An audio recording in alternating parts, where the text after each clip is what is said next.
Welcome to the Retrieving Catholicity podcast, where we think about life and ministry in light of the whole truth with the whole church for the whole world.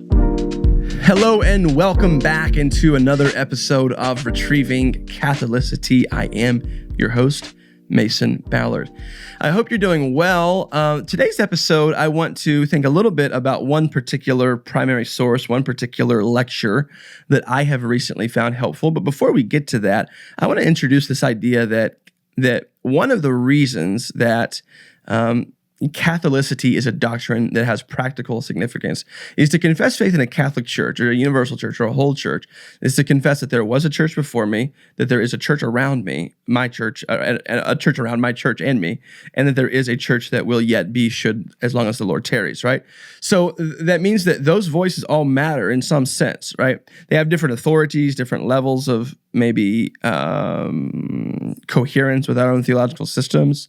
But nonetheless, our situatedness within this one whole church means that the voices around us matter and the voices before us matter.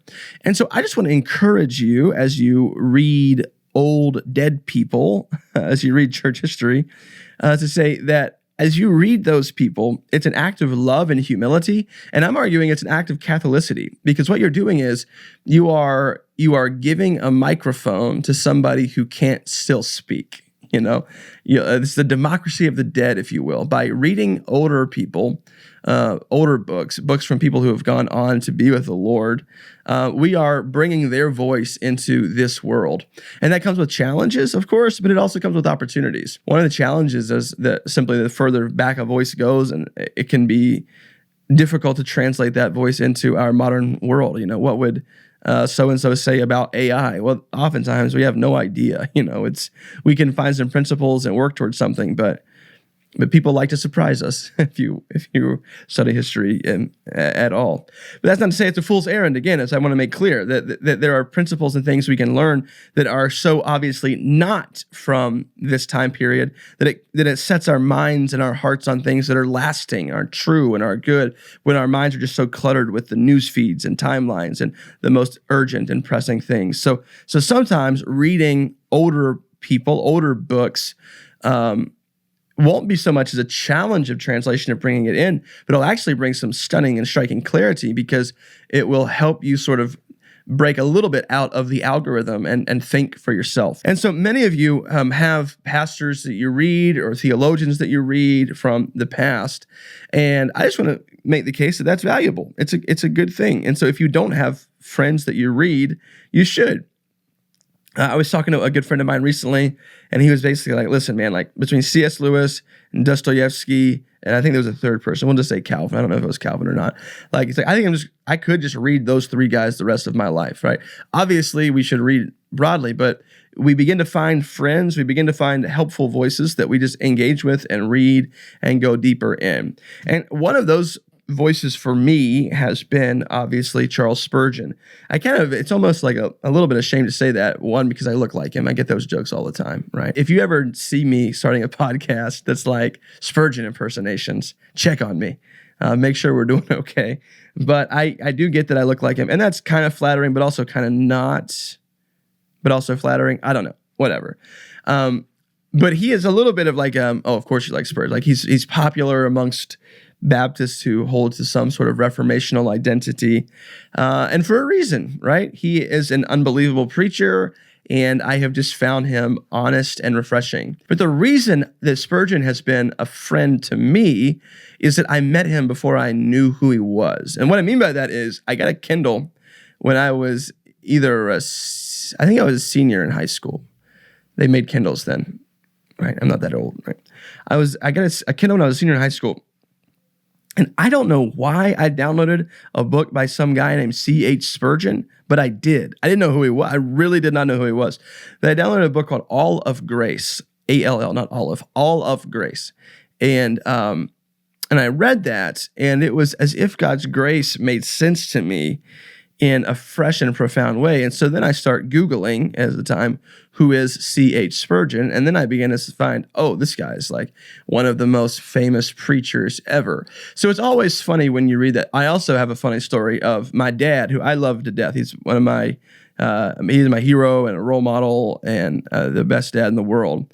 but he doesn't like to read. So I wanted to preface the that part. And I, like to read, and I like to read less than you might think, though, since it's still a little bit of a chore. He had a copy of Desiring God by John Piper. And I don't know when he bought it or who bought it for him or why he had it, but I read that too before I knew. And it was like, it began this like really interesting time of development for me. So all that to say, like, it's funny when we just kind of stumble upon people by happenstance on our side, and then those people, those people are influential. They've made significant contributions to theology. And so I stumbled upon Spurgeon there when I was in college, and I started reading a lot of his sermons. And I've read a couple of different Spurgeon biographies and the like. So he's been a helpful voice to me. This book, Lectures to My Students, is one of his most famous and most lasting books. And so now that I'm 11 years into pastoral ministry, I turned back to Spurgeon as I was just looking for some help. And so what I want to do now is just think a little bit about this one lecture called The Minister's Fainting Fits. And he's not just talking about physical ailments, right? He's talking about sort of dark nights of the soul. Here he says, there may be here and there men of iron, to whom wear and tear work no perceptible detriment, but surely the rust frets even these. And as for ordinary men, the Lord knows and makes them to know that they are but dust. So there are times in the Christian life, there are times in gospel ministry, where God seems to make extremely clear to us our frailties, our finitude, our limits, our faults, and our problems and our failures. And so I think that a few words from this lecture will help pastors who have fainting fits, bouts of just sadness. But as I was reading this lecture, I thought, man, there's some things here that are helpful for a broader audience. What if I just did like a podcast where I introduced my old friend Charles and how this particular lecture helped me? So I don't know if it's going to be one of our more popular episodes or not, and I'm not super worried about it. But I do think there's some things here which are helpful for us. So the first reason that we have these fainting fits, these seasons of just dryness or a downcast spirit. First, is it not that we are just men? Like, is it not just that we are people? From dust we were created, and to dust we will return. It is of need be that we are sometimes in heaviness, Spurgeon writes. Good men are promised tribulation in this world, and ministers may expect a larger share than others, that they may learn sympathy with the Lord's suffering people, and so may be fitting shepherds of an ailing flock.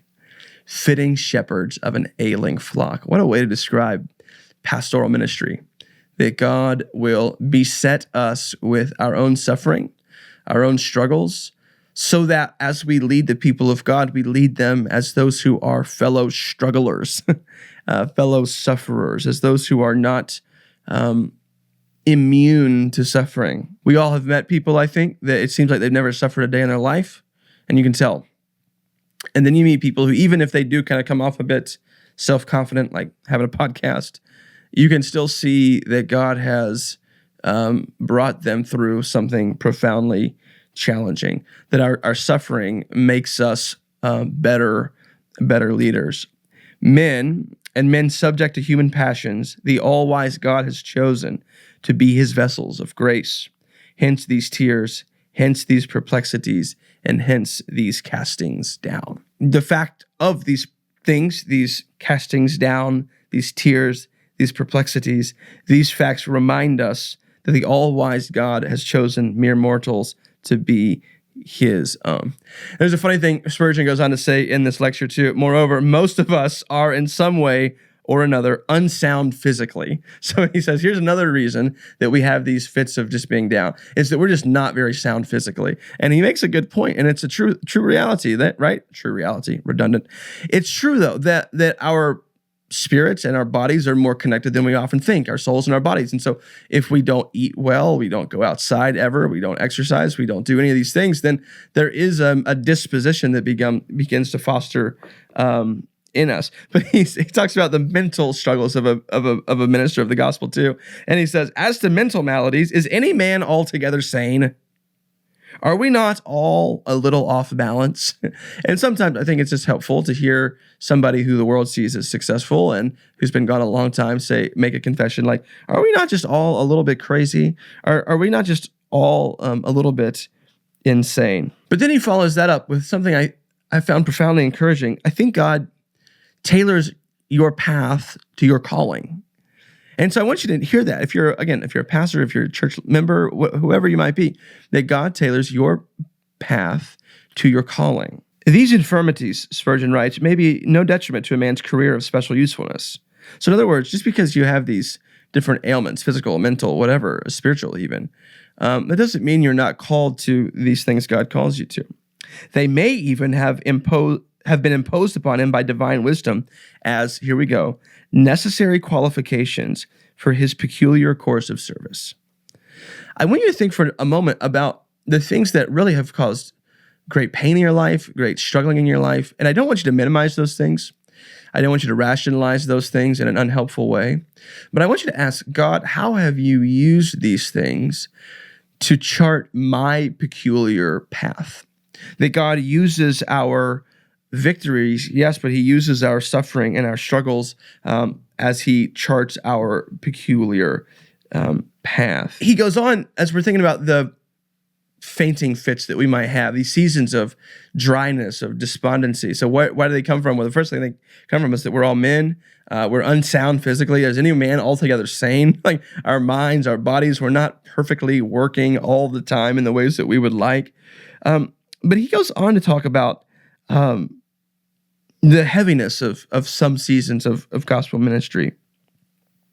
And he uses this term, I don't know if he uses it or if it's in my margins, I coined as a summary, of a spiritual martyr.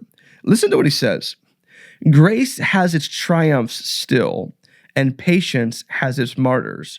Martyrs nonetheless to be honored because the flames kindle about their spirits rather than their bodies, and their burning is unseen of human eyes. And I think that's helpful. And we don't want to say that somebody just struggling internally is the same, is like somebody whose house has been stormed by Boko Haram and seen their children beheaded.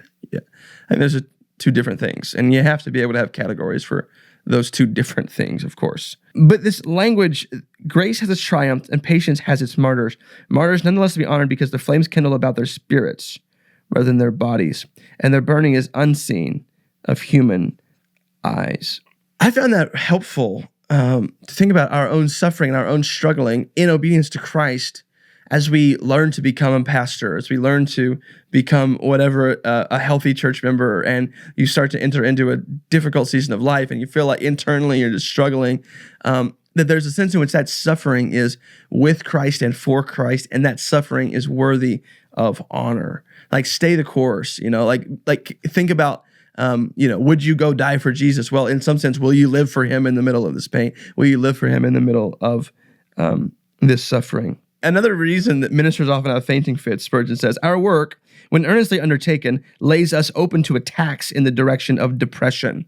So the very nature of the work leads us to be prone to depression. He says, all mental work tends to weary and to depress, for much study is a weariness of the flesh. But ours is more than mental work. It is heart work, the labor of our inmost soul. How often on Lord's Day evenings do we feel as if life were completely washed out of us, that we just feel completely broken by the heaviness of the day. So our work, he says, what's another reason that ministers have fainting fits? Our work is mentally draining because it's not just mental work, it's mental work and heart work. Another reason he says that ministers have these fainting fits is that our position in the church is conducive to them.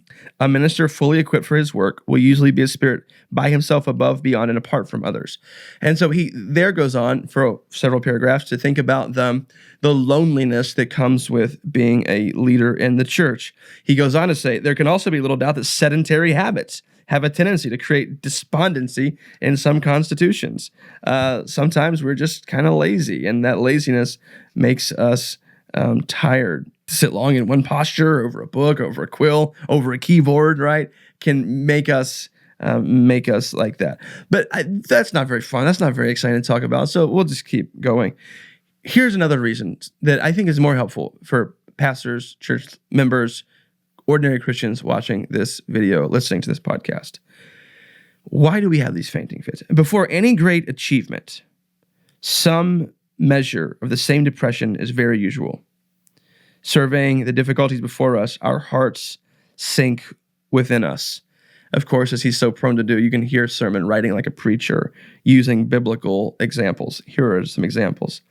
The sons of Anak stalk before us, and we are as grasshoppers in our own sight in their presence.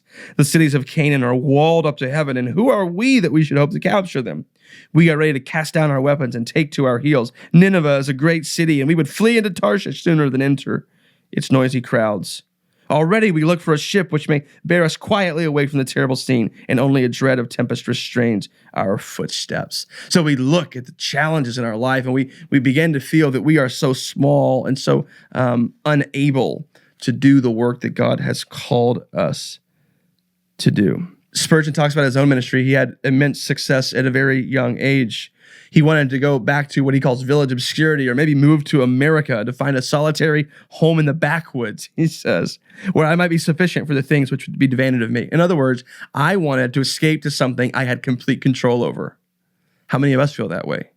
When our relationships are difficult, when things get difficult in our lives, I just put me in the mountains in a house by myself, right? Just put me in a house on the beach by myself. I want to just have no responsibilities, no anything like that. It was just then that the curtain was rising upon my life work, and I dreaded what it might reveal. Spurgeon says, I was young, I was successful in ministry, drawing huge crowds, but I was absolutely terrified of what lied before me. He says, I dreaded the work which a gracious providence had prepared for me. Sometimes God will break us on the front end or the back end of some working in our life. Why else do we have seasons of dryness and difficulty? He says, one crushing stroke has sometimes laid the minister very low. The brother most relied upon becomes a traitor. Judas lifts up his heel against the man who trusted him, and the preacher's heart for the moment fails him. There's something about long relationships. They either all end well, or there is a moment where they don't. Spurgeon speaks as a pastor here who's experienced heartache. Equally overwhelming is the blow when an honored and beloved member yields to temptation and disgraces the holy name which he has named. Anything is better than this, he writes. This makes the preacher long for a lodge in some vast wilderness where he may hide his head forever and hear no more blasphemous jeers of the ungodly. 10 years of toil do not take so much life out of us as we lose in a few hours. Strife, division, slander, foolish censures have often laid holy men prostrate and made them go as with a sword in their bones. Hard words wound some delicate minds keenly. Sometimes we go through difficult seasons of ministry, in pastoral ministry, in leading your small group and people that you serve on a team with, and you feel someone leaves, someone quits, someone has hard words about you, and you feel a sting of betrayal that wears you out in one conversation more than 10 years of sacrificial service. But it's not all bad. And as we wind to a close, because again, it can be difficult walking through it, I encourage you to go read this by yourself. This evil will come upon us. We know not why. The fainting fits, as the 1800s preacher Charles Spurgeon calls them, seasons of just depression, as we might call them, they will come upon this. And ultimately, we've speculated in these lectures as to why, but we don't really know. Causeless depression is not to be reasoned with, nor can David's harp charm it away by sweet discoursings. As well fight with the mist as with this shapeless, undefinable, yet all beclouding hopelessness. I wonder if you've ever felt that. I'll read it again. You might as well fight with the mist than fight with this shapeless, undefinable, yet all beclouding hopelessness. But this is not all bad. When we are ridden with horrible fears and weighed down with an intolerable incubus, we need but the sun of righteousness to rise, and the evils generated of our darkness are driven away. But nothing short of this will chase away the nightmare of the soul. Here's an encouragement for us in Christian ministry. And when we look back on seasons of darkness and depression, or as we're traveling through a season of darkness, depression, you're going to fight with it, but good luck fighting with it. It's undefinable. It's shapeless. We don't know why it got here. Sometimes we do, but most of the time we don't. We take refuge that we need the Son of Righteousness to rise. But how can we see that happen? Well, we must first remember that instruments shall be used, but their intrinsic weakness will be clearly manifested. God will show us the truth about us, one way or the other. My witness is, Spurgeon writes, that those who are honored of their Lord in public have usually to endure a secret chastening or to carry a peculiar cross, lest by any means they exalt themselves and fall into the snare of the devil. Our pain, our difficulties, our fainting fits, our invitations to not be impressed with ourselves, but to trust ourselves fully on the mercy of Jesus. Glory to God for the furnace, the hammer, and the file. Heaven shall be all the fuller of bliss because we have been filled with anguish here below. And earth shall be better tilled because of our training in the school of adversity. The lesson of wisdom then, friends, is this. Be not dismayed by soul trouble. Count it no strange thing, but a part of ordinary ministerial experience. Should the power of depression be more than ordinary, think not that all is over with your usefulness. If you're in a season now where it's just not going great, it's not over. Cast not away your confidence, for it hath great recompense of reward. Even if the enemy's foot be on your neck, expect to rise and overthrow him. Cast the burden of the present, along with the sin of the past and the fear of the future, upon the Lord who forsaketh not his saints. Take confidence. I hope this podcast, hey, listen, things will be hard. There'll be reasons it's hard. We know how hard. So hard, I just want to run away, Charles Spurgeon even says. I want to go to America. I want to build a cabin in West Virginia and be there forever because I realized that what laid before me is something I didn't want to do, but God would be faithful to him. And I just want to encourage you this day that you're watching this, take confidence that God is with you, that your struggle is not an indication that he has in some way forsaken you. He ends his lecture with this: come fair or come foul, the pulpit is our watchtower and the ministry our warfare. Be it ours when we cannot see the face of our God to trust under the shadow of his wings. When you cannot see the face of God as you toil through ministry, trust that you are living, working, playing, praying, grieving, struggling, suffering. You're keeping on under the shadow of his wings. So Spurgeon helped me think about dark days in ministry. He helped me process difficulties now, but he helped me kind of look back on difficulties and process them well. I've kind of used that as an example of the fainting fits that we all experience. And I encourage you, maybe you should read more of Spurgeon. Maybe you should find an old dead guy or an old dead girl to be a friend to you, to speak to your soul the truths of the scripture when you need a good friend. So the voices of the past matter, and I hope that you will engage with one or more of those. Thanks for joining us on this episode of Retrieving Catholicity. Please like and subscribe.